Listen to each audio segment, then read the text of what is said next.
Testimonials त्या क्लिनिकचे बघा. तुम्ही ज्या क्लिनिकला जाताय सर्जन स्वतः सर्जरी करणार आहे की नाही व्हिडिओ याची खात्री करून घ्या. कारण आज हेअर ट्रान्सप्लांट मध्ये इतकं ब्लॅक मार्केटिंग चालू प्रत्यक्ष त्या क्लिनिक मध्ये तुम्ही हेअर ट्रान्सप्लांट मध्ये गेल्यावर तुम्हाला पेशंट तुम्ही बघा.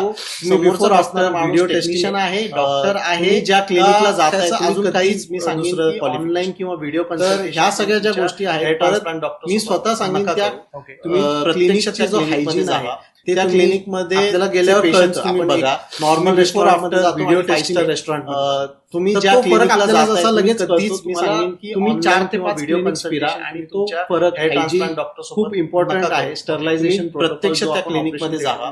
त्या क्लिनिक मध्ये तो किती पेशंट व्यवस्थित तुम्ही आहे. बघा. हे हे तुम्ही बिफोर पूर्ण आफ्टर clinic व्हिडिओ बघूनच टेस्टिंग त्याच्यानंतर तुम्ही decide तुम्ही ज्या क्लिनिकला टेस्टिमोनियल्स त्या क्लिनिकचे बघा.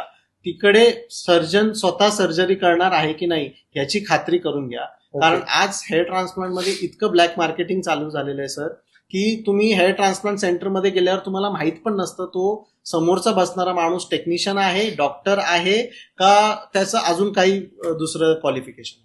तर ह्या सगळ्या ज्या गोष्टी आहेत परत मी स्वतः सांगेन त्या क्लिनिकची जो हायजीन आहे ते तुम्ही आपल्याला गेल्यावर कळतं. आपण एक नॉर्मल रेस्टॉरंटमध्ये जातो आणि 5 स्टार रेस्टॉरंटमध्ये जातो तर तो फरक आपल्याला जसा लगेच कळतो.